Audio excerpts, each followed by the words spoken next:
This is the Art of Darkness podcast with Kevin Kautzman. And Brad Kelly. We're a couple of very online writers interested in the dark side of what drives creative people to create against all odds. This show is about art and the people who make it, what it costs them, and what it takes to bring something unique and impactful into the world. Each episode, we excavate the life and work of an artist you might think you know. Don't worry, they're all safely dead. On every episode, we try and find out just what the hell was wrong with them and how they worked through their darkness to create something that lives on after them and continues to move culture. Find us online at artofdarkpod.com and on Twitter at artofdarkpod.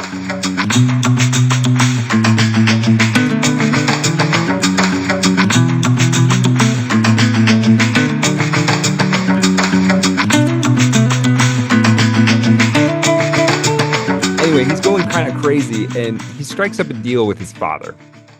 And his father basically says, all right, Robert, you got to go finish your bookkeeping course at Brownwood College. And then after that, once you got that certificate in hand, I will give you a year to figure out this writing thing.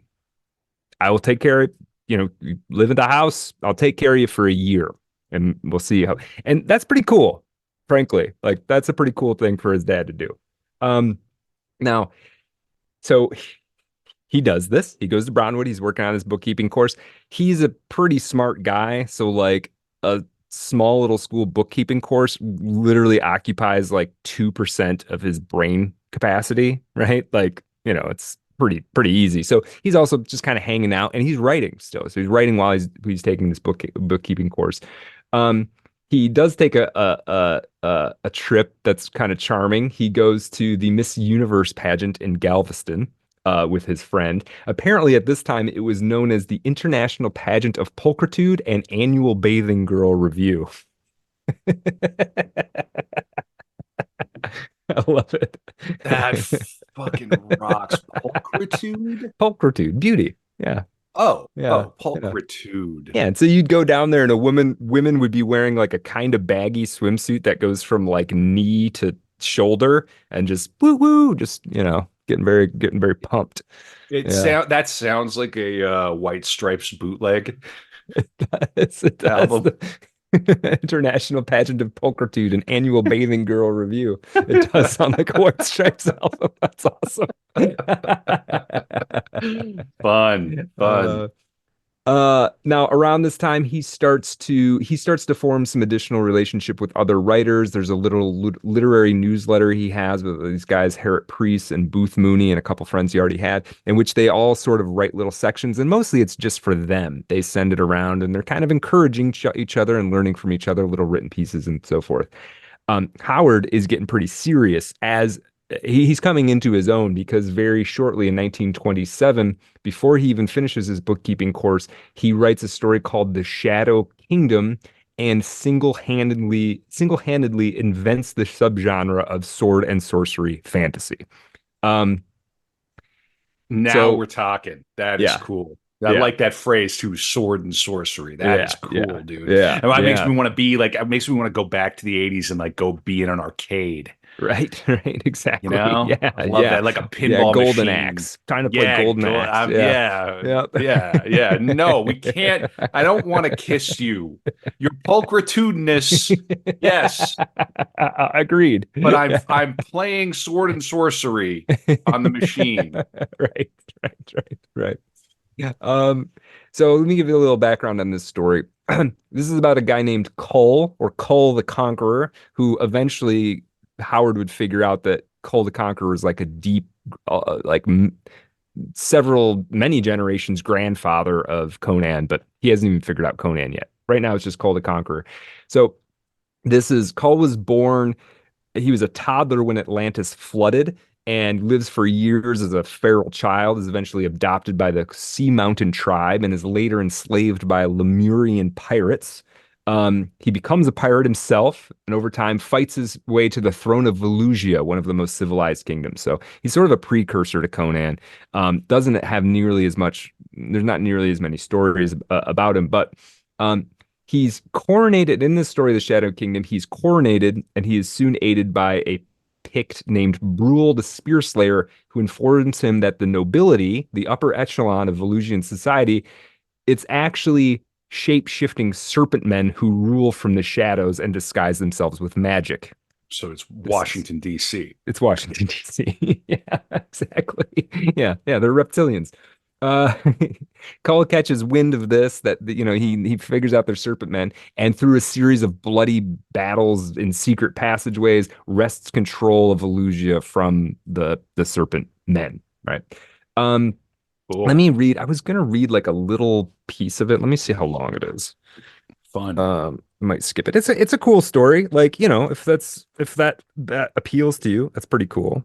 Mm. Now I'm gonna skip that for now, but it's very much like a Conan story, but it's like an early version of it. And Proto, and proto Conan. proto Conan. And again, nobody had really quite done this. I mean, it seems sort of formulaic to us now in a way, but really he's treading new ground. We'd had heroic sort of fantasy before, but he brings it and it's violent, right? It's extremely gory and violent. It's heavy on the sword, heavy on the sorcery. Um, yeah, That's a breakthrough. And how old is he at this point? he would have been like 21, Okay. 21 All years right. old. Yeah. Cool. Yeah. Now, in these mid-20s period, there's he's getting some success writing. He's got he has some friends of an intellectual bent, so he's got people he can talk about stories, he can talk about philosophy with, etc. And he's also sort of expanding his mind. And I'm going to read a little bit about that. That I thought just kind of something I thought was an interesting insight into how his mind works. This is a letter to Clyde Smith, August 26th of 1925. Quote, I've been thinking, what is reality and what is illusion? One cannot say that our thoughts are abstract and our actions concrete, for then we are reduced to the level of thoughtless machines. Do our thoughts, as soon as born, assume some unseeable, intangible, yet concrete substance? Or are your thoughts really born? Or is it that they merely enter your mind from the outside? Is man no more than a vessel for formless yet tangible thoughts? Is it that we do not really think and control ourselves by our thoughts, but that some outside influence controls us? The Hindus, as you know, believe that all things are without beginning, that thoughts are but symbols, concrete evidence of past lives, wandering through space, uh, taking up their abode for a time in the human mind. But are thoughts either the creation of the mind or substance without beginning, lasting forever, or are they influences of some higher intangible outside power? What if we were but puppets dancing on the strings of destiny? Okay, and then here's something a little bit more. Uh, this is about past lives. It's a little tricky to know, but I think Robert E. Howard believed in reincarnation and that he had had past lives. And I think this idea influenced his writing significantly. So let me just read this bit. Quote, in my former lives, I must have been a man of peace and study. The great fighters now have been fighters in other lives. Some later age and some other body, I too will be a fighter. For that, I am now building the foundation. What some have by subconscious instinct, I am gaining by hard work and study. I duck, guard, jab, parry, and spar mechanically, and one might say instinctively, but it is not that. It is the act of trained muscle rather than trained mind, and mind and muscle do not work in unison.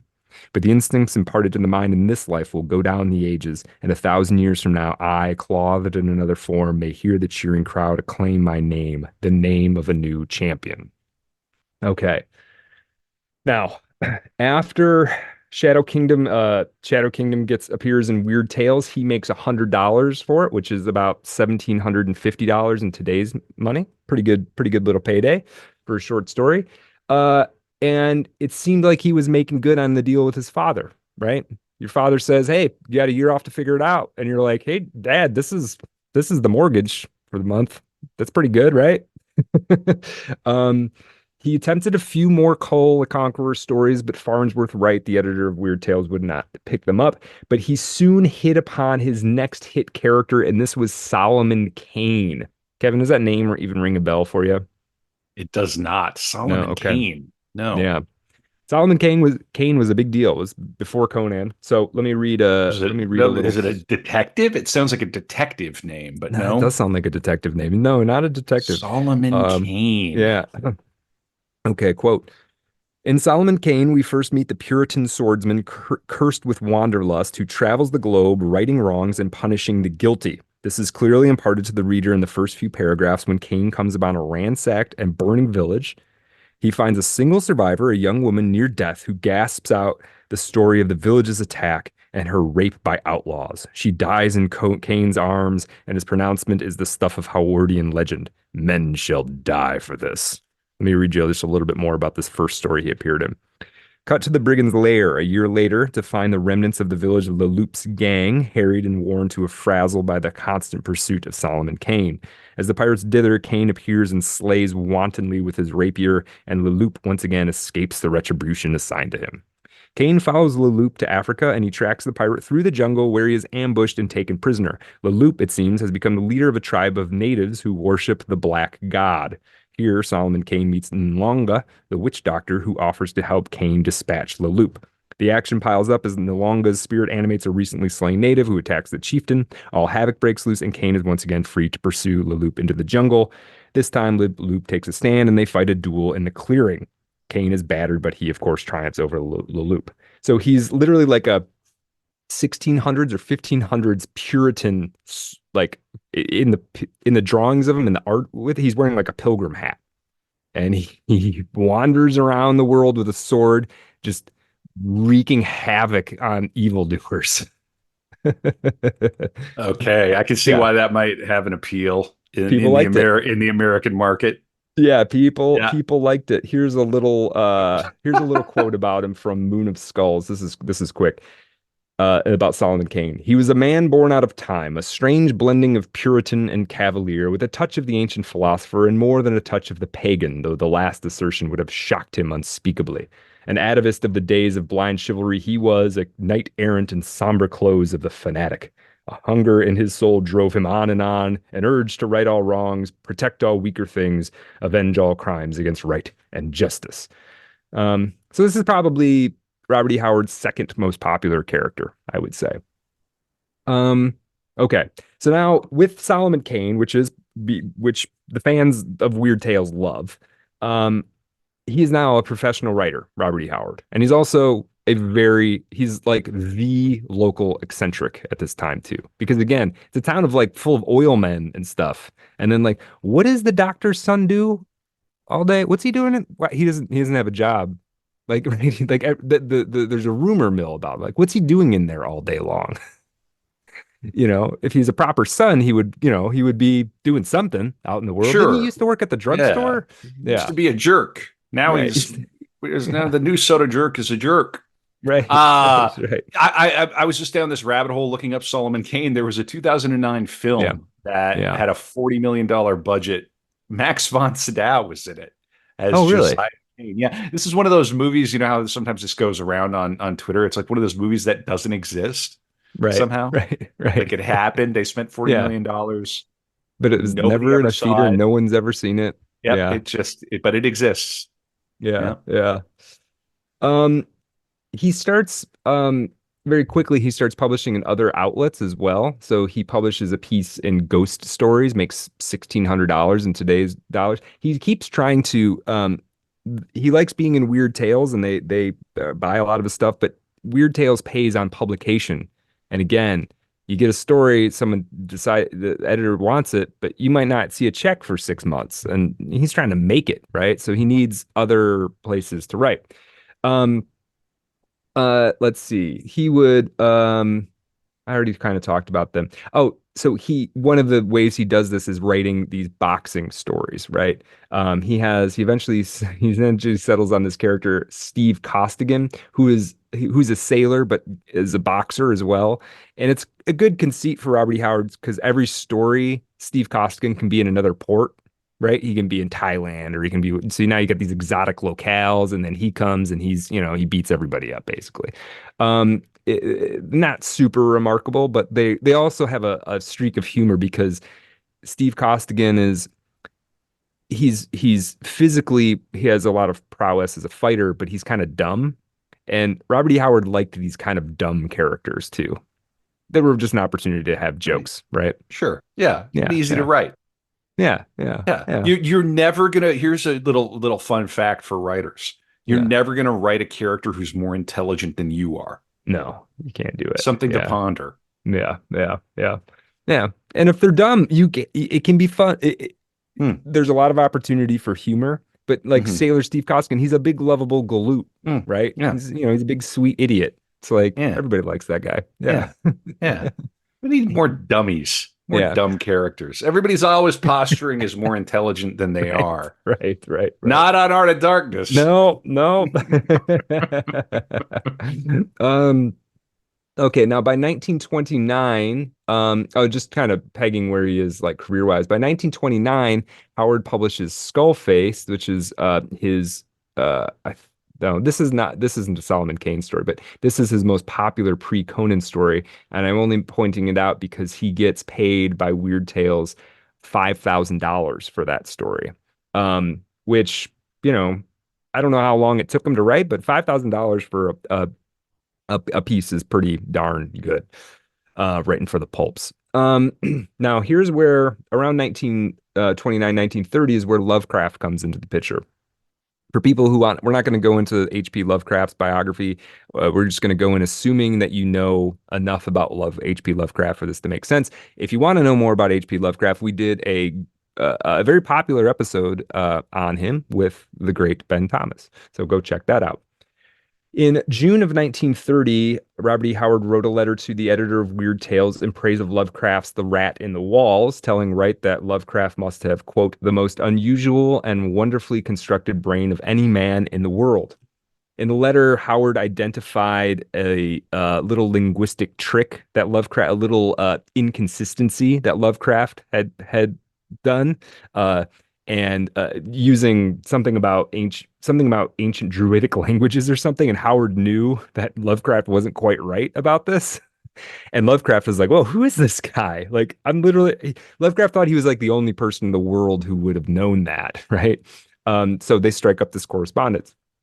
Um, and this officially brings Robert E. Howard into what is called the Lovecraft Circle. Lovecraft Circle is made up of a bunch of people, but it's all these writers, most of them writing for the pulps, who are in constant correspondence with each other. If you listen to the H.P. Lovecraft episode, you know Lovecraft wrote more than 100,000 letters in his life, and um, a fraction of them went to Robert E. Howard.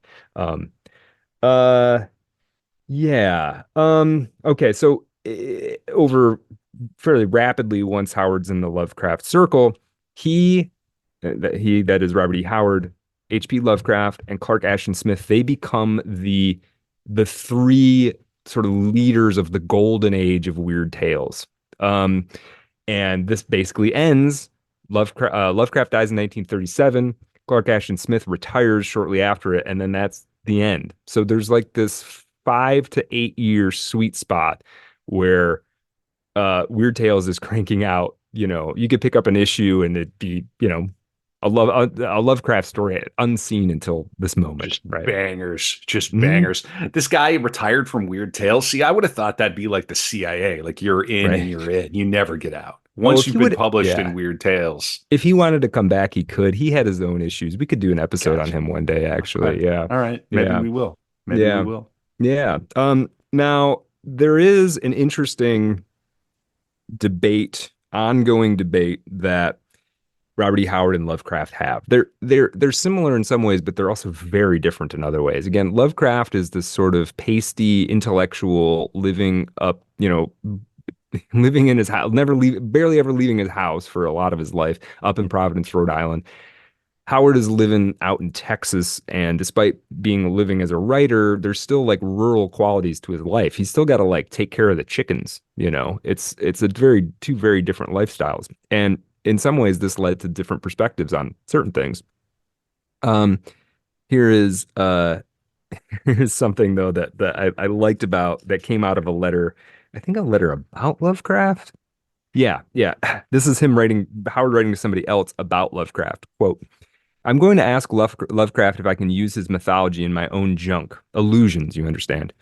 There's a scholarly bunch of men writing for Weird Tales, myself accepted, of course. Well, I have a smattering of various bits of knowledge and a facile and deceptive mind that should gain me admittance in various circles. I suppose a person meeting me for the first time would get the erroneous idea that I am well read, for if I do say so, I have a knack of discussing things I know nothing about. Closer acquaintance discloses the fact that my erudition is all superficial. Reckon that's why intellectual people lose interest in me so damn quick. Um, they had a, well, we'll talk about that in a minute. Howard did write some Cthulhu stories. One of these, his most Cthulhu story is called The Black Stone. And I'm just going to give you kind of a quick Wikipedia synopsis of that. Quote, the story opens with an unnamed narrator being gripped with curiosity by a brief reference to the Black Stone in the book Nameless Cults, or also known as the Black Book by Frederick von Junst. He researches the artifact but finds little further information. The ancient, though its age is debated, monolith stands near the village of Stregio Kavar in the mountains of Hungary. There are many superstitions surrounding it. For instance, anyone who sleeps nearby will suffer nightmares for the rest of their life, and anyone who visits the stone on Midsummer Night will go insane and die. Though the monolith is hated and disliked by all in the village, it is said by the innkeeper that any man who lay hammer or maul to it dies evilly. So the villagers simply shun the stone. Got some big Cthulhu stuff in here. It's very much set up about like the fictitious book, just like Lovecraft's Necronomicon, Oh, all that I kind of love that. stuff. Oh, dude, I love that. I love Yeah. that stuff. That's so cool. Yeah. Yeah. Um, yeah, so that's certainly if you're a real Lovecraft stan and you've never read out Robert E. Howard, that's probably a good place to start. It's in the Cthulhu mythos. It's very much inspired by Lovecraft, and it's Robert E. Howard's attempt to write not only write in the Cthulhu mythos, but to write a Lovecraft story. So, it's pretty good. Yeah. Um, okay, so here's their big debate, though, between the two of them was about civilization versus barbarism. Lovecraft was very much about civilization, right? Like, as we know, Lovecraft was kind of an elitist. So to him, the urban city life, being in a refined place was sort of ideal. Robert E. Howard had a little bit more of a penchant for kind of the rough and ready and the rural and that sort of thing.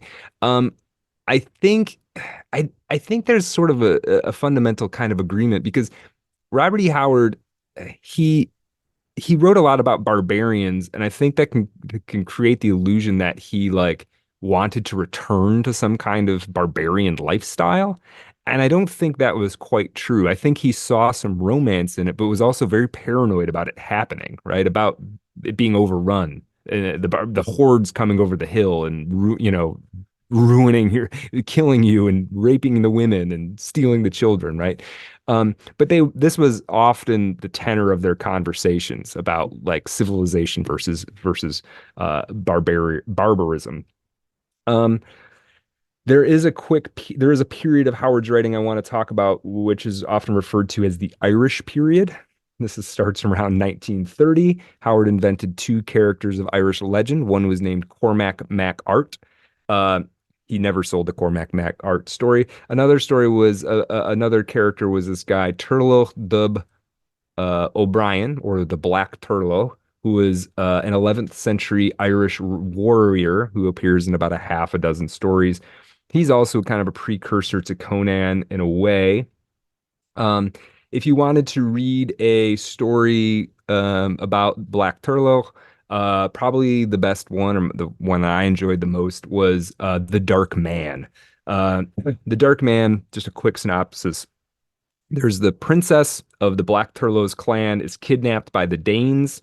And despite the fact that the Black Turlough has been exiled from his own clan, honor and propriety compels him to try and go rescue her. He takes an unsuitable boat out into the stormy Irish seas, and he finds on an island the remnants of a battle with a bunch of stacks of Danish bodies, but also the bodies of smaller, darker men who clearly fought with like animalistic fury, right? It's the description. And in this wreckage, he finds a relic, which is the Dark Man. It's a little statue. And for whatever reason, he lashes this into his boat and he carries on, soon finding that the statue has mystical powers which guide him through the seas and into a climactic battle to rescue this princess, at which time the statue grows to enormous enormous in size, and it becomes a beacon for the Pictish warriors for whom it is a sacred object. They kind of come out of the woodwork. It's interesting though, because since this story takes place in the 11th century and Howard's Picts are from the Hyborian age, they're actually like this small surviving enclave that have lived for thousands of years and maintained their old ways into the 11th century. So there's this kind of cool, like almost time travel quality of these like ancient flint weapon people showing up in 11th century Ireland. It's kind of fun. Uh, okay. Um, yeah. Now he does in another story, quite a good one. He actually goes, Robert E. Howard goes way back in time to when before the Picts descended into savagery. Because in the Hyborian Age lore, they were once a civilized people and they descended into savagery. He writes a story set when the Picts were, uh, uh, yeah, they were more civilized about this character named Bran Mach Morn. Bran Mach Morn eventually becomes a god to the Picts, but in this story, he's a normal guy. So you see, like all these stories, Howard is giving you these little like almost like vignettes of all these different little spots of history, and then there's these kind of threads that run between them. So he's overall creating like a somewhat coherent re-envisioning of human history. Um, okay. So that's just some hits. This is stuff other than Conan. At the same time, he's writing some Solomon Kane stories. He's writing some boxing stories. He's writing a smattering of westerns and comedies, right? 12 hours a day, usually no more than 2 drafts of anything. It's just churning out material. Um, but let's Amazing. I talk mean, about, this is yeah, he's in his Beatles in Hamburg yeah, era. yeah, just Yeah, cranking it out. getting it Now, in. yeah, now let's talk little bit about his personal life in the 1930s. By 1930, Howard is effectively making a modest living as a writing. In the year 1930, according to inflation, actually, there's an article, there's a Wikipedia in Robert E. Howard's Wikipedia page. It lists what he made every year during his writing career, which I've never seen before in a writer's bio like that. But anyway, he apparently he made more than $20,000 in today's dollars as a writer in 1930. Not too shabby. He also he doesn't have children to support or anything like that. He's living at home still, but so whatever.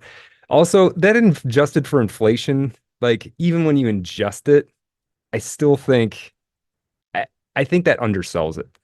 You know what I mean? Yeah, he's Like, living at home and he's making a right, living as a writer. I mean, that's right. like even now today. I mean, if you're working part-time at some normie job and you bring that home, you're living at home, Hmm. you're sustaining yourself. Yeah, you're feeding yourself. Yeah, yeah, yeah. Yeah, yeah. But then this happens. 1931, the Farmers National Bank failed, and Howard's entire savings was wiped out. He moved to a different bank, and Should have this bank too failed. should have bought Bitcoin. Yeah, right. Bitcoin solves this.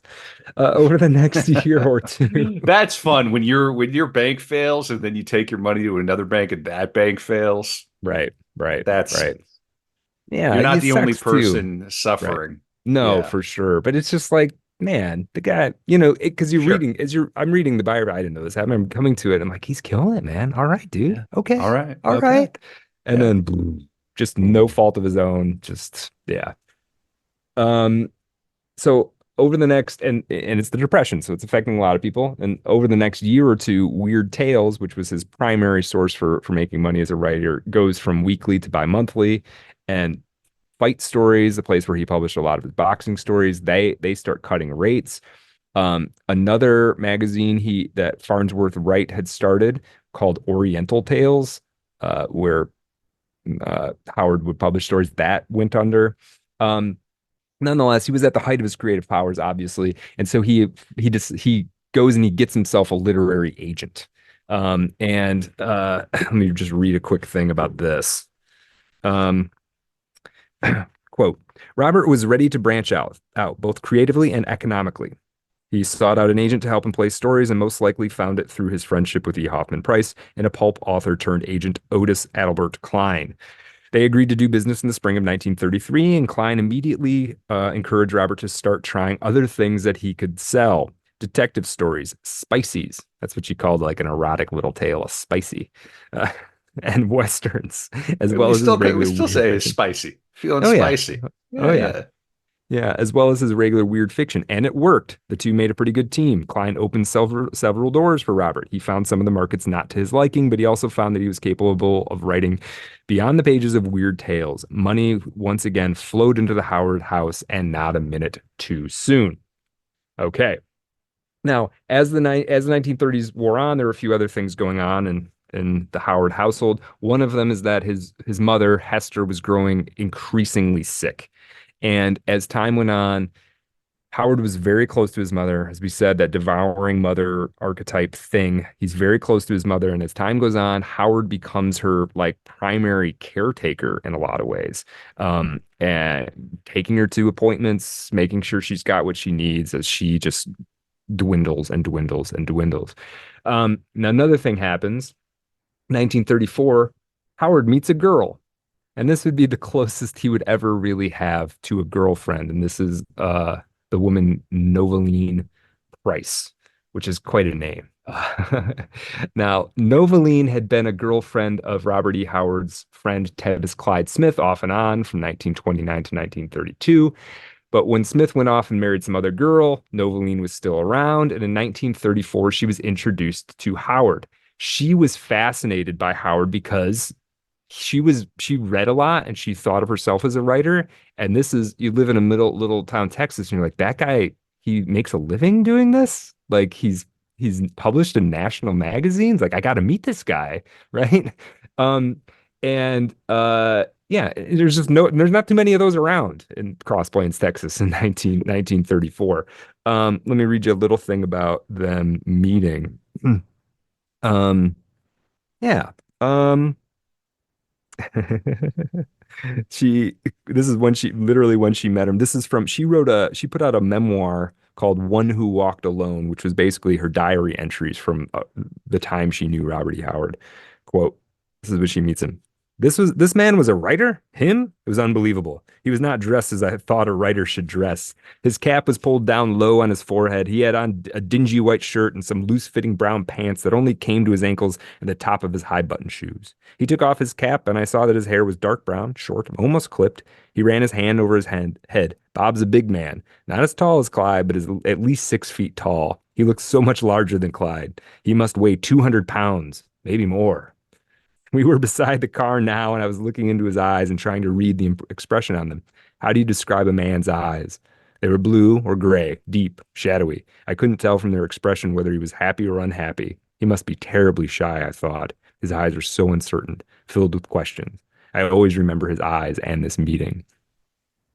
Um, yeah, so in 1934, Novaline starts teaching at Cross Plains High School, so right in town there. And at first, it's Novaline who pursues Howard, which is cool.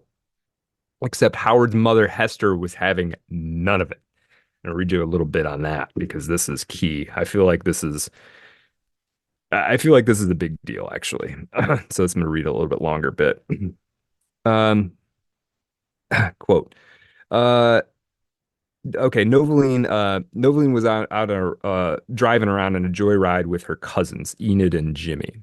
Enid and Jimmy Lou.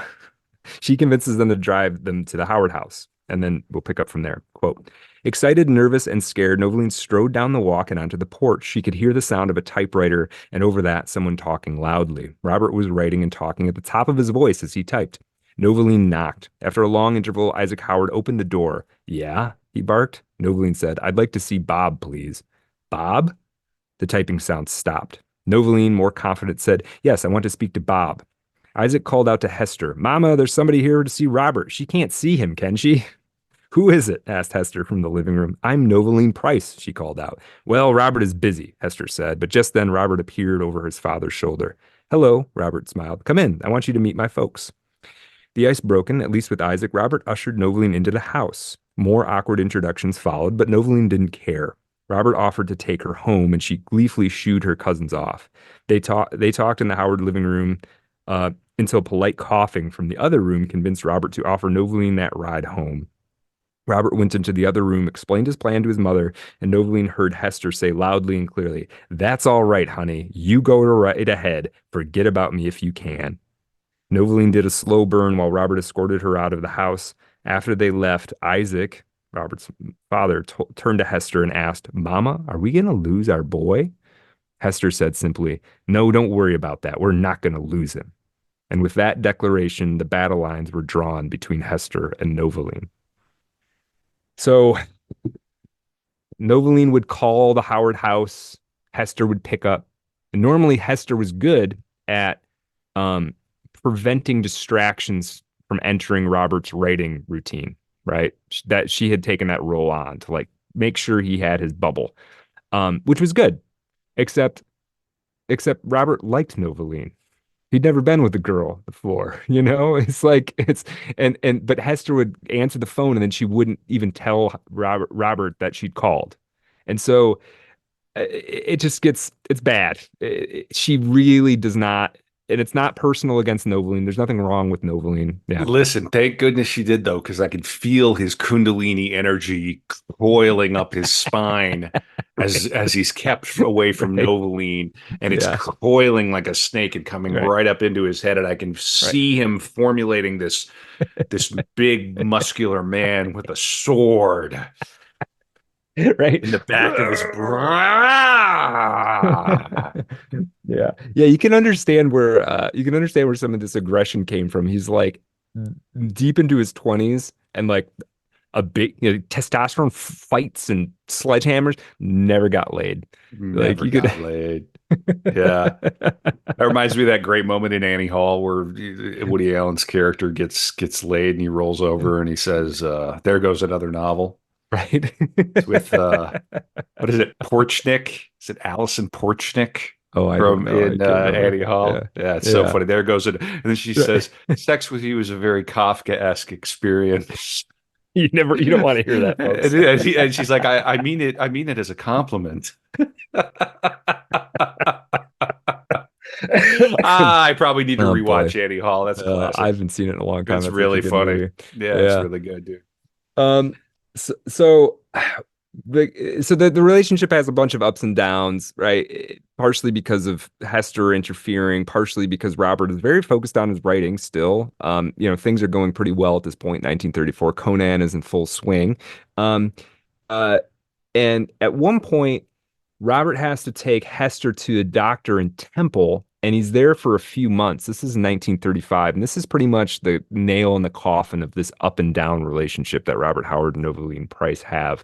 Um, Howard, he could have been with her if he wanted. She was deeply fond of him, despite numerous mistakes that he made. His character of being like a big dumb galoot. He was a talented and ambitious writer, but socially, especially with a woman, it seems that he could be a bit awkward. There's a funny story about him once showing up wearing black vaquero pants and a bandana around his neck, which is just a funny look, and a drooping mustache. And she was like, "What are you doing?" Um, so anyway, he could be kind of awkward. But let me read this little bit. That it's a little bit of a longer part, but I think it'll kind of encapsulate this relationship. Yeah. Okay. So quote, they saw each other regularly through the Christmas holidays, but without the romantic fervor of before. As 1936 rolled around, Robert and Novaline continued their strained relationship. In late February, Robert showed up after school outside the Hempel house wearing his best brown suit. Novaline got a premonition of impending disaster, but it was too late. Robert was in one of his black moods. I said Irish because at one point he referred to his bad moods as his Irish moods, which I think is funny. His mother his mother had taken a turn for the worse. Things were bad at home. He tried over and over again to talk to Novaline, who threw a barrage of banter and quips between them. When Robert explained that he was still acting as nurse to his mother, Novaline challenged him. She said, "You could get a nurse who is trained to do the job better than you can. You've got the money. Your dad makes money too. He certainly makes enough to take care of your living expenses, and you know it. You keep saving your money. For what? To take her away somewhere? Well, that's fine. But what about you, Robert? You've got to save yourself and keep working to pay for nurses to take care of her. My God, Bob, you're not required to give up your whole life for her. You're writing and everything." Robert grabbed her arm. He was raving. "What's work? A man can do any kind of work. Work is not worth a damn unless you work for somebody you love. All my life, I've loved and needed her. I'm losing her. I know that. Damn it to hell. I know that. I want to live. You hear that? I want to live. I want a woman to love, a woman to share my life and believe in me, to want me and love me. Don't you know that? My God, can't you see that? I want to live and to love. Robert's reply left Noveline miserable and frightened. Are you in love with Truett? He asked. In their on again, off again thing, she had dated a friend of his a little bit. And that didn't care for that, obviously. I want to know. I've got to know if it's Truett you love, say it. Say it, damn it. Noveline, half crying, said, I don't love anybody, not anybody at all. She told Robert that she had been accepted to Louisiana State University and she would be leaving in the summer to attend classes. She had made up her mind to teach.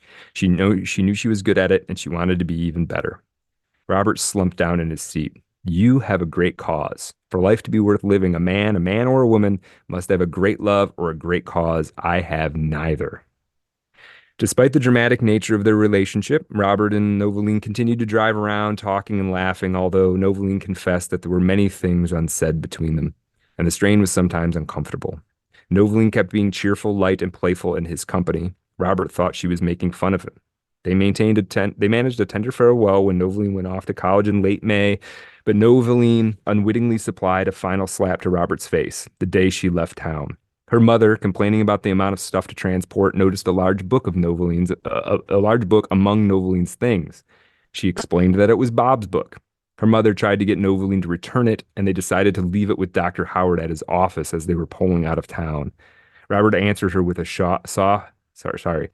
Robert answered her with a short, cordial note stating that she needn't have returned the book. He wanted her to keep it. And that was the end of their relationship. Noveline, though, was determined to keep in touch with Robert. She liked him too much and wanted too much for them to stay on good terms. She vowed to write him as soon as she got settled into the dorms at LSU, but she never wrote to Robert again. And a few weeks later, Robert E. Howard would be dead. Oh no. Yeah. Oh So, my God. I was gonna say we went this took a turn because suddenly yeah, we're in like the Smiths lyrics. right, right. Suddenly. Yeah, Yeah. Oh my yeah, God. Wow. He yeah. died So young, huh? he died young. Yes. Mm. Yeah. Now, I'm He's going to not a talk. 20, he's not a 27 club guy, is he? No, he's 30. Okay. Um, So we're gonna do a couple things because I want to talk a little bit more about. So what are we gonna do here is I'm gonna talk a little bit more about Conan and a little bit more about the Hyborian Age, and then we're gonna tell the story of Robert E. Howard dying. And we're definitely in the home stretch here. So, um, for all the Conan stuff, all the time I spent in this material, I have come to think that his greatest creative accomplishment is the Hyborian Age, is the world in which the Conan stories take place. Um, Let me give you just like a little bit of sense of it. What is going on here? What is he doing? Early on, I said he was recapitulating human history in a way, and maybe I can give you a stronger sense of what this is. So the Hyborian Age, the idea is it's after Atlantis sank, right? Um, and before recorded history. So there's Atlantis sinks, human history rises again, and then it falls again, and then recorded history starts up. It's like a Dark Ages, prehistorical Dark Age. Sorry, there's a Dark Age interim between the Hyborian Age and between in recorded history. That's the idea. Now, where does this idea come from? Well, people have probably heard the term Hyperborea, right? Which means beyond the north wind. This is a mythical place in Greek lore where things did not age, and there's other aspects to this too. In Howard's world, there is a kingdom of Hyperborea. It was very prolific when during the time of Atlantis, but uh, after the cataclysm, the Hyperboreans descended into barbarism and they became the Hybori. Uh, this was basically prehistoric Europe and North Africa, his vision of prehistoric Europe and North Africa. In this vision, the Mediterranean is effectively dry, with the Nile taking its place and as the river Styx. Um, His Black Sea is also dry, but the Caspian Sea, which he calls the Vilayet, is much larger and extends all the way to the Arctic Sea. So it creates a barrier between basically Europe and Russia, effectively. Um, the west coast of Africa is also beneath the sea.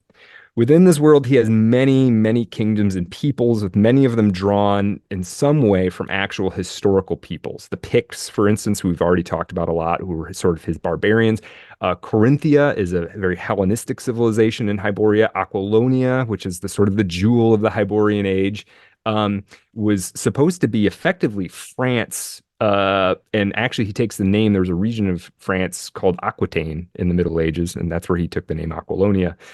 There's Stygia in Hyboria, which is Egypt and is a land of evil sorcerers.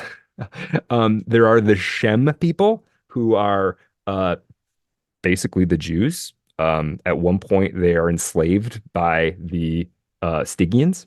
Uh, um, they're the Sumerians, where Conan comes from. And who else we got?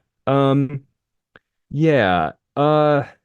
I was gonna read this bit, but I don't think it makes great radio to just read all of his. He wrote, and here's the thing: he wrote a piece, and people should check this out if they're at all interested in this. It's about 8,000 words, and it's just him telling you the history. It's like an incredibly detailed Wikipedia article that he wrote on the Hyborian Age, except he writes it with like Robert Howard flair.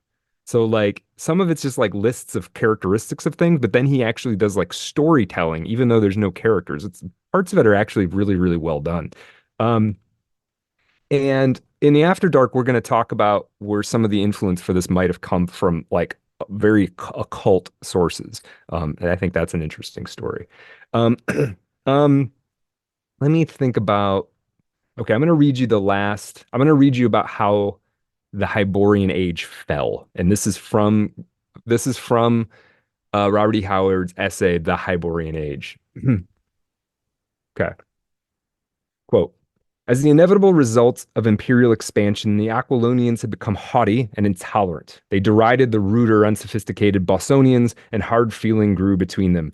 The Aquilonians despising the Bosonians, and the latter resenting the attitude of their masters, who now boldly called themselves such, and treated the Bosonians like conquered subjects, taxing them exorbitantly and conscripting them for their wars of territorial expansion, wars the profits of which the Bosonians shared little. Scarcely enough men were left in the marches to guard the frontier, and hearing of Pictish outrages in their homelands, whole Bosonian regiments quit the Numidian campaign and marched to the western frontier, where they defeated the dark-skinned invaders in a great battle. This desertion, however, was the direct cause of Aquilonia's defeat by the desperate Numidians, and brought down on the Bosonians the cruel wrath of the imperialists, intolerant and short-sighted as imperialists invariably are. Aquilonian regiments were secretly brought to the border of the marches.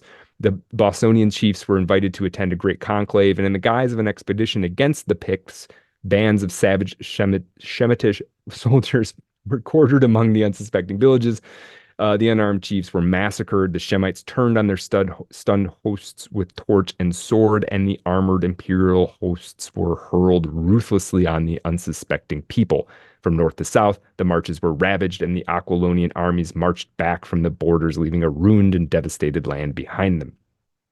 And then the big Pictish invasion burst in full power along those borders. It was no mere raid, but the concerted rush of a whole nation, led by chiefs who had served in Aquilonian armies and planned and directed by Gorm, an old man now, but with the fire of his fierce ambition undimmed.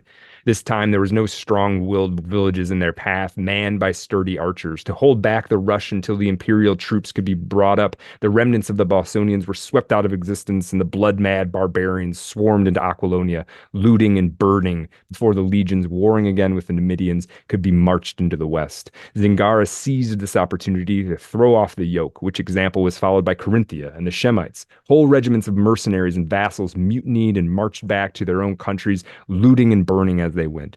The Picts surged irresistibly eastward, and host after host was trampled beneath their feet. Without their Bosonian archers, the Aquilonians found themselves unable to cope with the terrible arrow fire of the barbarians. From all parts of the empire, legions were recalled to resist the onrush, while from the wilderness horde after horde swarmed forth an apparently inexhaustible supply. And in the midst of the chaos, the Cimmerians swept down from their hills, completing the ruin. They looted cities, devastated the country, and retired into the hills with their plunder, but the Picts occupied the land that they had overrun, and the Aquilonian Empire went down in fire and blood. Now, it's a full realization of Robert E. Howard's fear. The whole, again, the strong men create good times create weak men, weak times create what is it, hard times, whatever. It's that whole thing. It follows some of the patterns of individual historical moments, and there is this interesting narratively part where the Picts take over Aquilonia, but the Picts have no their culture had devolved into just like war and hedonism. And so when they occupy the palaces and the towns and the villages, they don't do anything to keep them up or anything. They just live in them. And then as the castle falls apart, it falls apart and they move on to another one. They're nomadic. They don't even know, they barely care to even like grow crops. They just plunder.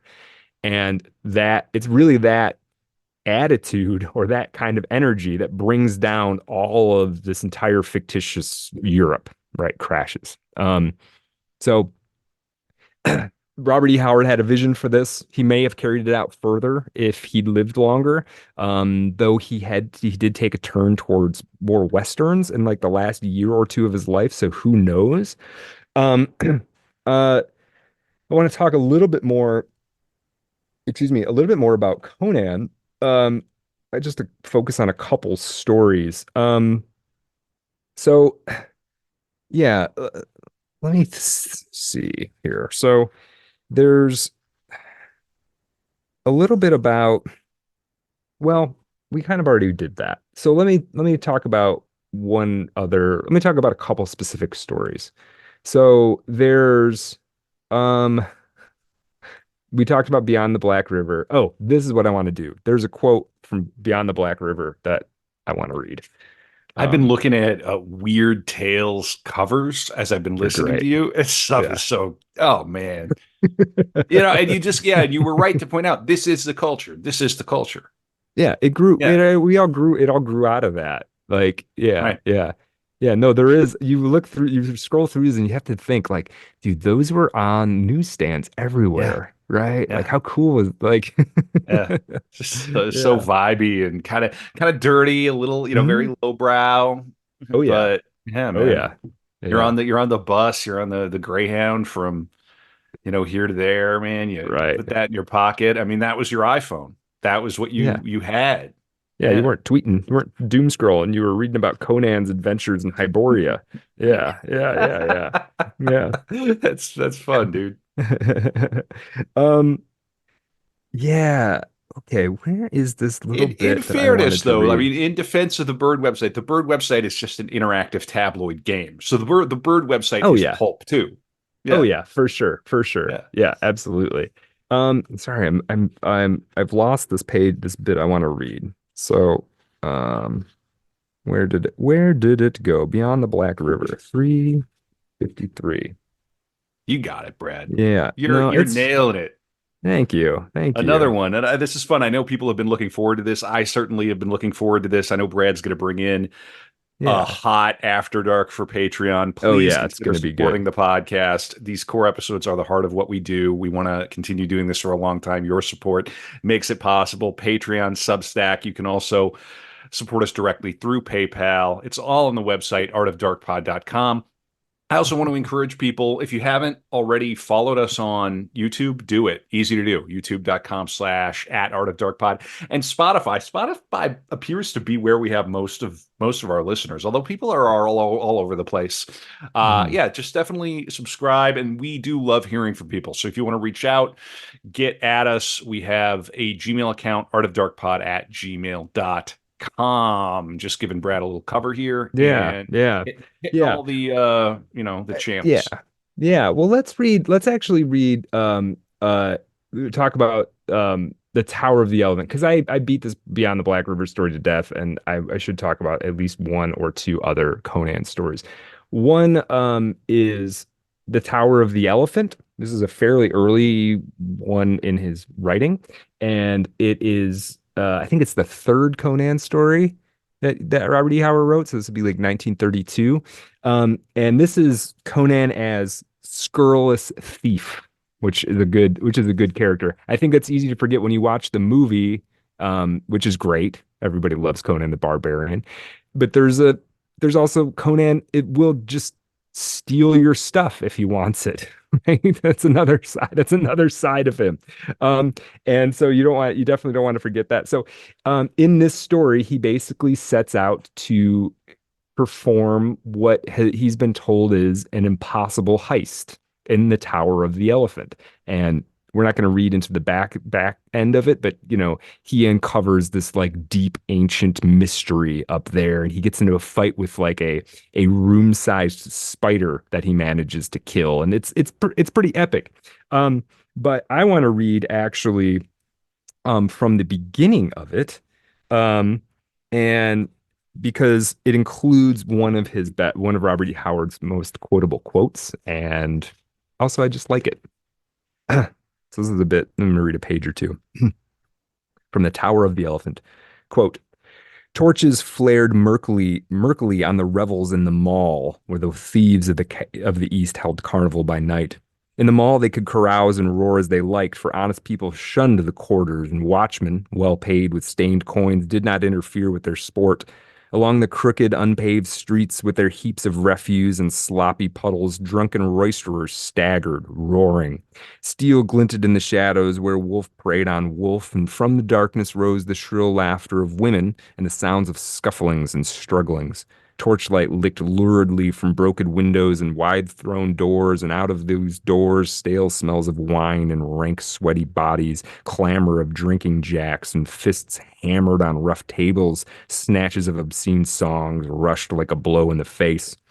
In one of these dens, merriment thundered to the low, smoke-stained roof where rascals gathered in every stage of rags and tatters, furtive cut purses, leering kidnappers, quick-fingered thieves, swaggering bravos with their wenches, strident-voiced women clad in tawdry finery. Native rogues were the dominant element, dark-skinned, dark-eyed Zamorians, with daggers at their girdles and guile in their hearts. But there were wolves of half a dozen outland nations there as well. There was a giant Hyperborean renegade, taciturn, dangerous, with a broadsword strapped to his great gaunt frame, for men wore steel openly in the mall. There was a Shemitish counterfeiter with his hook nose and curled blue-black beard.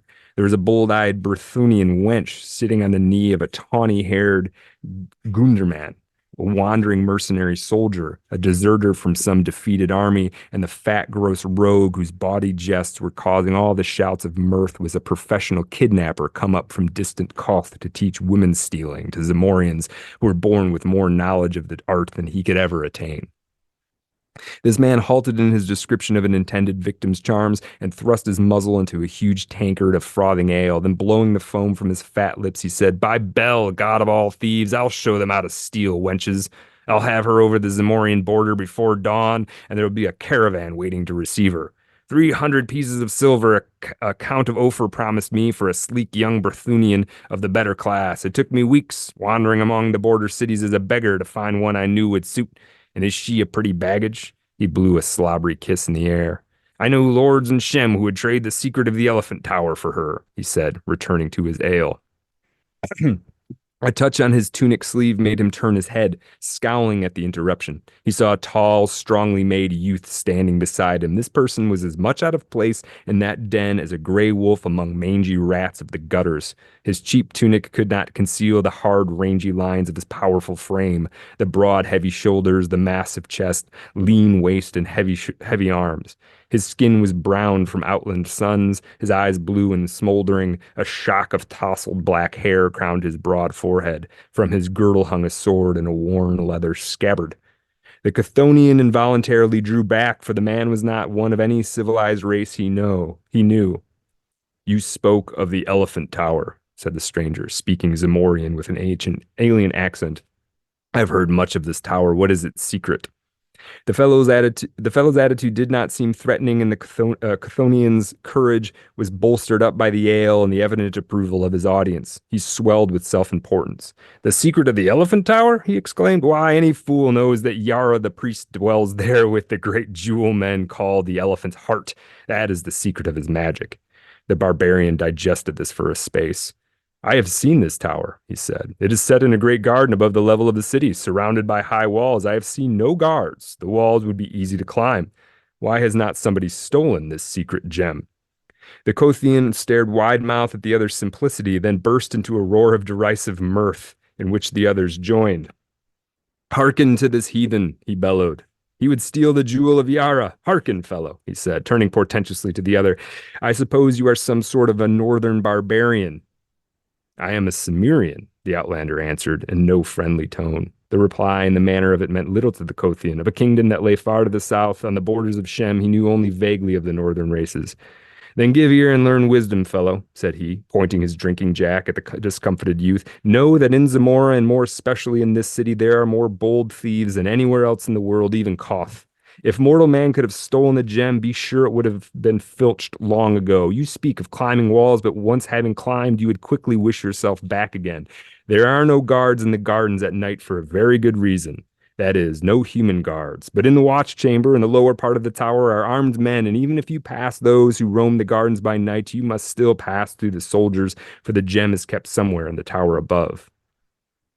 "But if a man could pass through the gardens," argued the Cimmerian, "why would he not come at the gem through the upper part of the tower and thus avoid the soldiers?" Again the Kothian gaped at him. "Listen to him," he shouted jeeringly. "The barbarian is an eagle who would fly to the jeweled rim of the tower, which is only 150 feet above the earth, with rounded sides slicker than polished glass."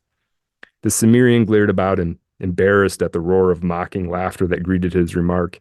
He saw no particular humor in it, and was too new to civilization to understand its discourtesies. Civilized men are more discourteous than savages because they know they can be impolite without having their skulls split, as a general thing. Anyway, okay. That's Conan. That's Goes hard. introduced to the world. Yeah. Da-da-da-da-da. It does go hard. Ah. It does go hard. That's a Okay. hell of a way to go, having your skull split open by a sword, dude. I Right? guess it's fast anyway. Yeah, yeah, that's true. That you're not bleeding out. It's just you're shut off. Yeah. Yep. Yeah. Yeah. Yeah. It's like flipping a switch. Yeah. Now, just quick for people who maybe haven't read Conan before, a couple other just recommendations I would say that are, they're not of equal quality. A very good one is The People of the Black Circle. This is one in which Conan is the leader of an Afghuli tribe, who are clearly the Afghanis, and he gets involved in a pretty intense magical battle with a secretive cult that lives in some kind of compound. Queen of the Black Coast is when Conan becomes a pirate. He effectively gets shanghaied, and we're introduced to a very popular, sexy, powerful female pirate character. Um, uh, yeah, I think those are the big ones. And I also mentioned Beyond the Black River. Red Nails is also a good one in which Conan sort of discovers there's this city, this fortress city that he discovers kind of out in the wasteland, and inside of it are two peoples who live at opposite ends of the fortress who've been fighting each other for like 50 years. And it's kind of a cool little Twilight Zone sort of setup. So that's also a good one, Red Nails.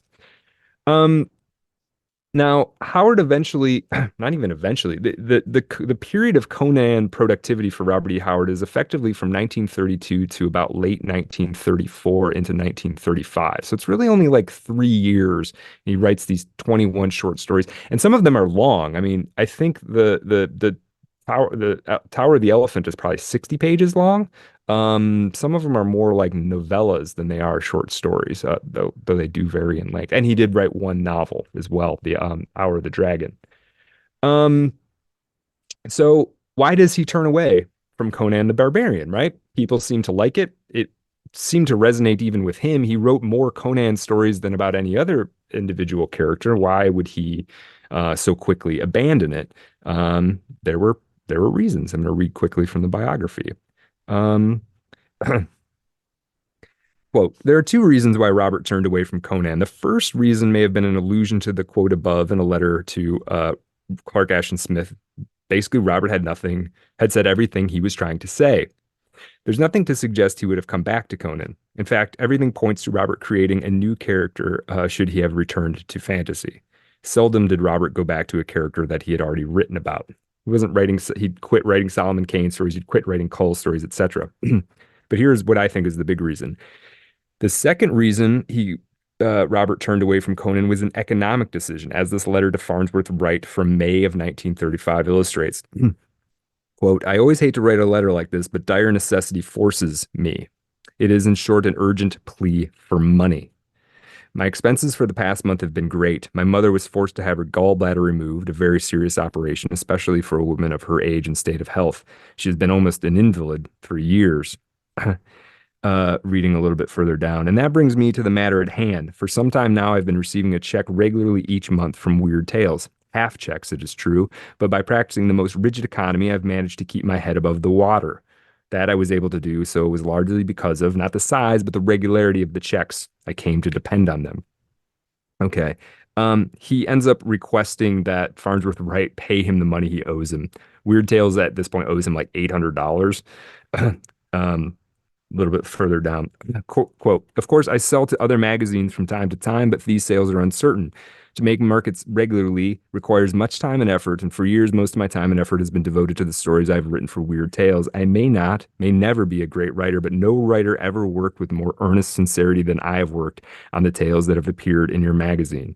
I have grown up in the magazine, so to speak, and it is as much part of my life as are my hands and arms. But to a poor man, the money he makes is his life's blood. And of late, when I write of Conan's adventures, I have to struggle to accept the disheartening reflection that if the story is accepted, it may be years before I get paid for it. So largely, he turns away because it doesn't make enough money. And yet, a few decades later, Conan the Barbarian is an entire business into itself. Comic books, video games, movies, collections, etc., etc., etc. So a lot of people made a lot of money off of Conan, but not Robert E. Howard. He makes this turn towards Westerns at the very end of his career, as I've mentioned. He writes stories about a character named El Barak or Francis X. Gordon. This guy is a Texan gunfighter who ultimately settles in Afghanistan and has a bunch of adventures there. He also writes an entire novel worth of stories about a big galoot character named Breckenridge Elkins. He's a dumb cowboy. I think even Robert E. Howard would have called him that, who is effectively himself. He's kind of putting himself and satirizing himself in this story. He's a character who's always being pushed around by his family, pushed into things, made demands of, and sort of giving himself up. These were put out, these stories were strung together in a novel called A Gent from Bear Creek that came out in 1937. And for a while, a copy of A Gent from Bear Creek was the most valuable collectible Robert E. Howard book, because I think they did a very small run, and I think it was done in Europe, and most of them never really even saw the light of day. So that's floating out around there. And then he wrote a character named James Allison. And James Allison is, I think, the most autobiographical, kind of in a metaphysical way, the most autobiographical character Robert E. Howard invented. So it's pretty interesting. So let me read this bit from amazingstories.com. Quote, there was one more series in Howard's pseudo-history that concerns readers of sword and sorcery. The tales of James Allison take place both in modern times and in the far past, in that time after the Hyborian kingdoms of Conan. Allison is a crippled Texan who lost a leg when his horse fell on him. To escape boredom and sadness, he ventures into the past, exploring his previous lives as mighty warriors. All these ancient ancestors were members of a migration of Aryans as they traveled the world in search of a homeland. Unlike the Conan stories, which have several inspirations, the idea for Allison's cosmic time travel can be traced to one source. That author is Jack London and his novel The Star Rover, in which Daryl Standing, a prisoner, is tortured by a device called the jacket. Going into a trance, Standing not only endures the pain, but also explores his past lives. Howard's narrator is not a murderer, but a frustrated Texan youth trapped in his life. It isn't hard to see a bit of Howard in Allison, both Texans stuck in rural backwaters. Um, okay, I think here's the last bit I'm gonna of whoop, a last bit of Howard writing I'm gonna share. This is from The Valley of the Worm. And this is a bit of James Allison, this Texan boy who is sort of trapped in his body and goes on these dream adventures into his own past lives, which I think is sort of a way Robert E. Howard understood what he was doing himself, right? The reason I Interesting. kind of focus on Okay, this. Yeah. cool. Hmm. What an interesting character this fellow is. I'm sad to hear that he didn't live longer. I hate when our subjects have wild success after they die. That always frustrates It's me. it is, right? Oh, Because at the moment they assumed like all this I did was for nothing. Nobody's gonna care. It won't matter. Like mhm. it was all and it always is. I mean, 1,000 years from now, but like still, there was recognition to be had, and you'd like these people to get it Yeah, you'd while they're like to alive. have had like there's in a multiverse. There's another universe where Robert E. Howard was flown out to L.A. and Right, feted and treated like a celebrity and got right, laid and right, ended up drowning in his own vomit next to the pool. Like right, okay, all right, well and on and on. Yeah, right, right. yeah. Yeah. Okay, this is from the Valley of the Worm. I will tell you of Njord and the Worm. You have heard the tale before in many guises, wherein the hero is named Tyre or Perseus or Siegfried or Beowulf or St. George, but it was Njord who met the loathly demoniac thing that crawled hideously up from hell, and from which meeting sprang the cycle of hero tales that revolves down the ages until the very substance of the truth is lost and passes into the limbo of all forgotten legends. I know whereof I speak, for I was Njord. As I lie here awaiting death, which creeps slowly upon me like a blind slug, my dreams are filled with glittering visions in the pageantry of glory. It is not of the drab, disease-racked life of James Allison I dream, but all the gleaming figures of the mighty pageantry that have passed before and shall come after. For I have faintly glimpsed not merely the shapes that trail out behind, but shapes that come after, as a man in a long parade glimpses far ahead the long lines of figures that precede him winding over a distant hill, etched shadow-like against the sky. I am one in all the pageantry of shapes and guises and masks which have been, are, and shall be the visible manifestations of that elusive, intangible, but vitally existent spirit now promenading under the brief and temporary name of James Allison. Each man on earth, each woman is part and all of a similar caravan of shapes and beings, but they cannot remember. Their minds cannot bridge the brief, awful gulfs of blackness which lie between those unstable shapes, and which the spirit, soul, or ego in spanning shakes off its fleshy masks. I remember. Why I can remember is the strangest tale of all. But as I lie here with death's black wings slowly unfolding over me, all the dim folds of my previous lives are shaken out before my eyes, and I see myself in many forms and guises, braggart, swaggering, fearful, loving, foolish, all that men have been or will be. Yeah, Hell of I a like writer. he is. He Yeah, can and be for he sure. believed in past lives. I mean, he believed in this chain of lives. Very strange. He And did, there was right? no drug use, no psychedelic use that we know No, of. not at all. I mean, he had Wow. his phase of drinking, go down Sure. to the ice out, just getting a punch up and have a few cold ones. But yeah, no, Hmm. just Curious. sitting. It's just this is the thing that I think um maybe yeah, this is something about the creative process. If you do that for 12 hours a day, you go somewhere in your head. You're not, there's a universe in here as much as there is out here if you're doing that.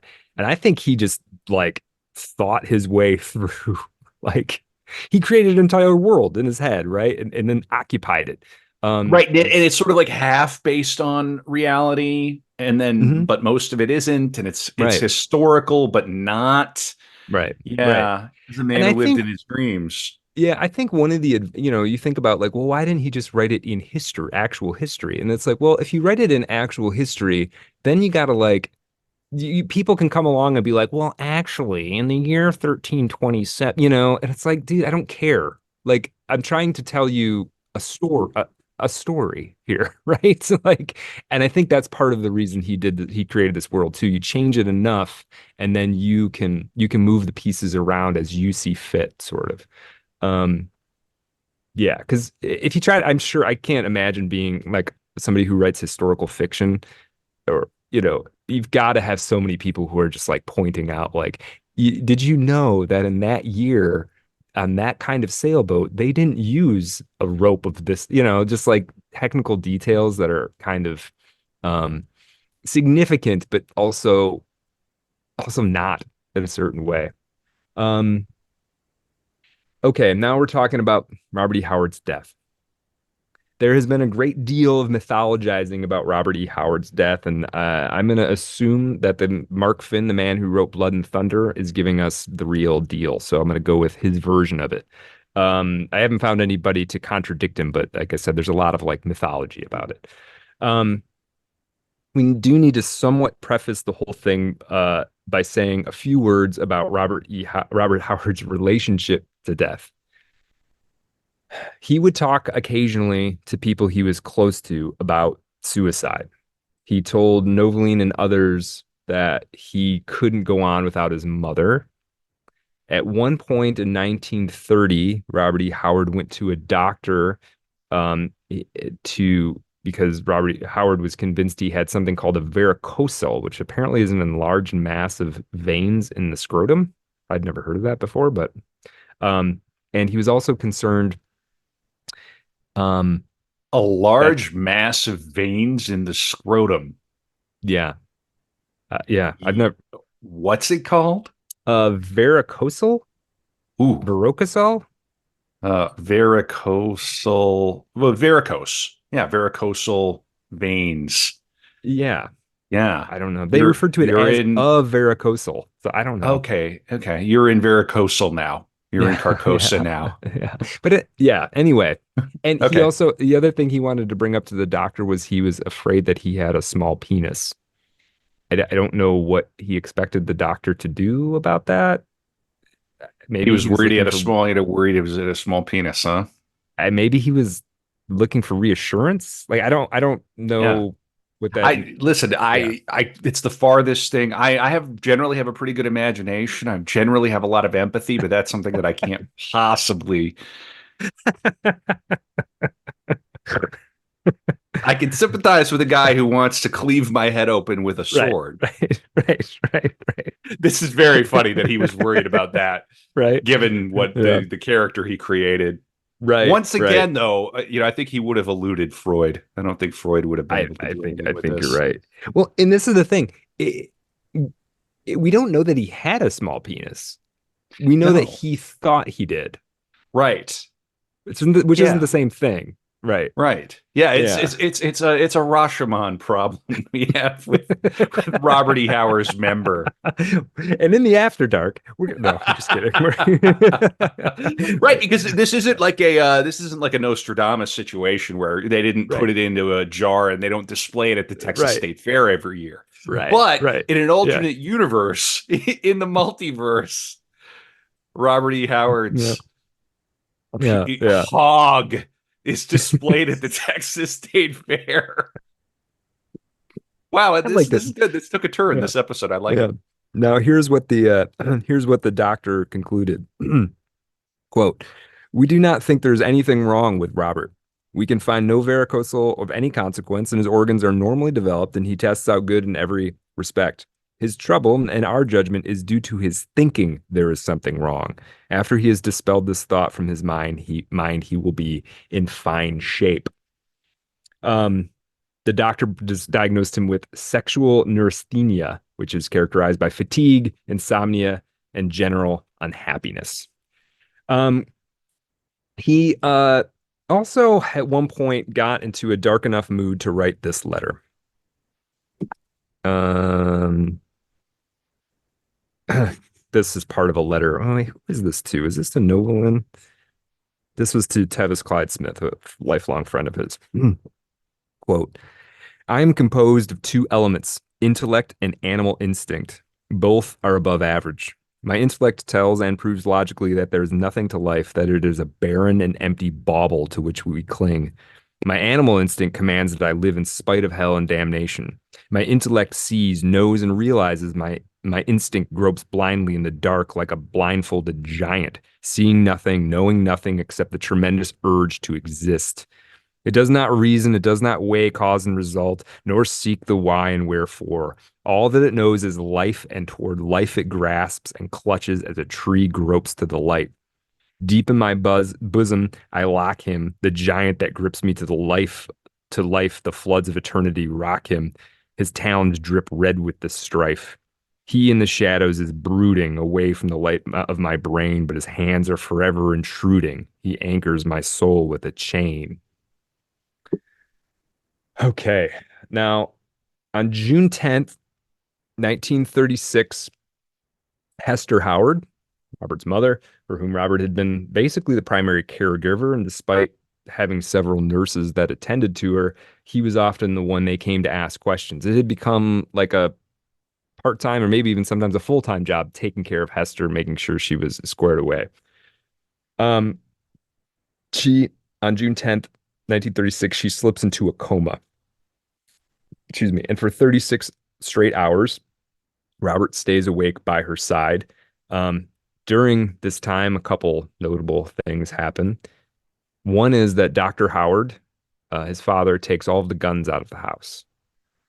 Uh, Another is that Robert asks his father, he says, when mother dies, where will you go? He asks this to his father. And Dr. Howard says, why, I'll go wherever you go, son. And then I'm going to read this last little bit. It's an intense moment here in the Howard household. Quote, to keep himself awake, Robert asked the nurse for black coffee, which he'd never drank before. With untold amounts of caffeine coursing through him, deprived of sleep, a house full of strangers, creatively spent, feeling as if he would never collect monies owed to him, and feeling abandoned by his friends, it is not hard to see that Robert was clearly out of his mind. At some point, it became clear that Hester would never emerge from her coma, and at this moment, Robert went out of the house, got into his car, and shot himself in the head. He would survive for 8 hours. Damn. Yeah. Whoa. Yeah. So His that's mother goes into a coma and he shoots himself. yeah, she died like the next day or something. Like it was over for Oh, her. Yeah. Yeah. that poor man, his Right. father. Right. Right. Yeah. Yeah. Yeah, that is a Yeah. devouring mother. That's I maybe I take back what I said about the Freud business. Like, Yeah, you damn. might be able to get this to the bottom of some of Whoa. this. Yeah, it's just and, I think it's tricky. It's like his father took all the guns out of his house, and more than once Robert E. Howard had told people like I can't go on without mom. I'm not gonna be Mhm. able to make it if she's gone. And when she got as sick as she did, Isaac Howard knew he's like, we got to get the guns out of the house. Apparently Robert had another revolver or whatever, right? Um, Well, that's Texas. yeah, yeah, yeah. Everybody's strapped. Yeah. Um, yeah, it's funny. It's one point he was visited by another writer, Robert E. Howard was from somebody back east, and they wrote in a letter. They said he's really paranoid. He drives around with a gun in the car. And I was like, well, that's just, Yeah, just in just it's Texas. I Texas. don't, it's not Yeah, yeah, like you don't yeah, have to be like yeah. paranoid to do that, right? It's Sure. not. Yeah, but yeah, and that's that. I mean, that's the life of Robert E. Howard. In the After Dark, we're going to talk about the possibly the occult inspiration for some of the details of Robert E. Howard's Hyborian Age, and we're going to talk in depth about the story he wrote as a young man, the story he wrote that's called The Last Race. Uh, yeah, we'll talk a little bit about that story, what it was actually about, and the ins and outs of that, and then we'll just wrap a little bit too, I think. Yeah, yeah, we like Yeah. to. Yeah, like we hang out after these episodes. We do the After Dark for Patreon. Brad, what is best in life? Recording an episode of Art of Darkness. But it's to crush your enemies, see them driven before you, and to hear the lamentation of their women because they Yeah. didn't subscribe to Patreon. Really, there's more Art of Darkness where this came from, right? Hmm. I'm preparing the Fitzgerald part two. Go back, listen to part one. That was the episode we did live, our first live episode. Like I said earlier on this one, we're going to do Houdini in Detroit, a live show. Yeah. So Yeah. if you're in the Midwest, if you're in Michigan, you're kind of in the vicinity, start plotting. There might even be somebody who gets on a plane to come hang out with us. That would be a lot of fun. Yeah, We'd that'd love be to really see cool. everybody, Yeah. and that's going to be a good time. Brad, this is a banger. I know this is Thanks, one people man. have been really excited about. I found a bit in his Wikipedia about his suicide note. Did you Yeah, with that? he hadn't written a note so much as there was a piece of paper that he kept that had a poem on it that Hmm. I can find that real I got it quick right here. actually. I'll Do read you? it. Okay. Yep. Yeah, Go it's for it. all fled, all done. So lift me on the pyre. The feast is over, and the lamps expire. And that was Mhm. found in his typewriter. Lines were taken from the poem "The House of Caesar" by Viola Garvin. Yeah, there's some dispute whether it was on the typewriter or it was something he kept in his pocket, but yeah, Yeah, nonetheless, there yeah. appears to be a museum devoted to Robert E. I Howard now. I believe it's his house in Cross Plains. Yeah. Yep. Okay. All right. Little house. Periodic Yeah. periodic reminder, hide the guns. You don't ever have to do Yeah. that. You Yeah. got and listen, you never know. You might feel like you're a hack and you haven't done anything with your life and you're 30 years old and your mother, you're going through hell. Hmm. Listen, if you stick around with us and hang out and don't go through with it, you might end up in Hollywood and you might have the chance to die drowning your own vomit by the pool after a decade of debauchery. Do you know what I'm I, saying? Like, stick yeah. around, stick Yeah. Yeah. around. Yeah, Yeah. these suicides are always tough, man. Like this one comes out of left field. It's very strange for me to think about the guy who created that iconic character that Arnold. I mean, Mhm. hell, Arnold be have ever become the governor of California if it had not been for the Conan the That's Barbarian a good role? point. Yeah. Hard to Yeah. say. Yeah. Yeah. Hard to say. So in a sense, Robert E. Howard became the governor of California. Well, If you're reincarnation, right? right Like, from yeah. a Yeah. certain angle, so just very, very, very strange. And Yeah. then and that poor man, he obviously had some real agony. It's very hard Yeah. to lose a parent, and he never did he ever lose his virginity? Do we know he was like an incel? I don't think that he did. Damn. Yeah. There's no good Okay. evidence that he did. Yeah. Hmm. Well, and the thing I think too is like, I think he always had this sort of suicidal tendency or whatever, but I think there was a thing too, not only the, not only his mother slipping into the coma, but this staying up for 36 hours, um, drink coffee for the first. I think there was like also you threw in like a general suicidal tendency and then this sort of crazed moment where inhibitions are gone, you're not thinking straight at all. Like Yeah. part of him that might have talked himself out of it was absent at the It was in moment. And so Hyperborea. right, right. So you wonder if there's just this like few minute sequence where if somebody could have just held on to him for that, he wouldn't have done it, you know. Right. But yeah, what a tragedy. What is Robert E. Howard doing today, do you think? What is like a guy who invents a new genre in pulp? What is his Right. equivalent today, do you think? Yeah, Damn. that's a really good question. It's like if you could imagine a new genre, you would just invent it, right? So it's very hard to do. But you know, I think he would have translated to film really well. Like Hmm. I or television. Like I think there is definitely a market. I know they tried to make the Conan movie with Jason Momoa and it wasn't that great. I think there is a market for a picturesque or picaresque high prestige TV series where every episode it's not so much continuous like episode to episode, but every episode is like um kind of stands alone in a way. It's like the Hmm. adventures of Conan, right? Hmm. And over time he's building up to be the king of Aquilonia, but mostly it's just this sort of roaming adventure kind of thing. Hmm. I think that could be kind of cool. Yeah. Yeah. All The right. right cast, the right director, the right writers. And I think if that were to happen, Robert E. Howard should be right in the mix. I think he'd be a hell of a television writer right now Yeah. for this period. I think he'd also be amazed at how he and his weird little misfit band like took over the entire culture in a sense. Right, right, Right? right. Look at me now. Like Yeah, who really is reading Henry James? right, Right? right, Like I know we're supposed to, but right. nobody's thinking about Henry James tonight No. unless they have to. Whereas this stuff is like everywhere you look. Hmm. You don't have to Hmm. look twice for it.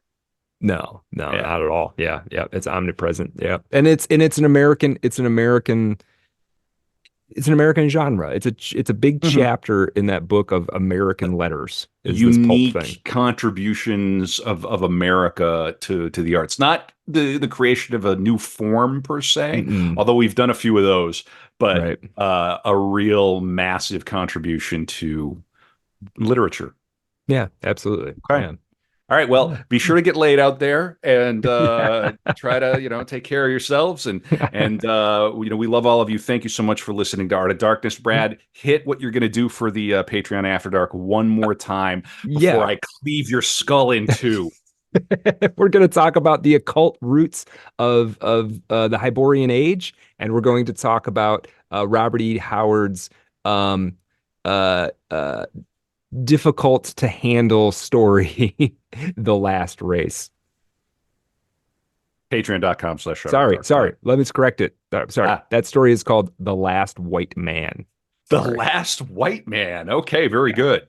I'm sure Yeah. people are racing from Well, we say that. you get sometimes you say Yeah. the controversy for Hey, the After Dark. Hey, if you're in, yeah, there you yeah, go. yeah, Yeah, at Patreon and now on Substack too. All right, that's Brad, right. All buckle right. up. I'm gonna get you. All right, you ready? One, two, three. What's it sound like? It'd be like a Gonna squishing, crackling kind of sound. be the last thing you fucking hear.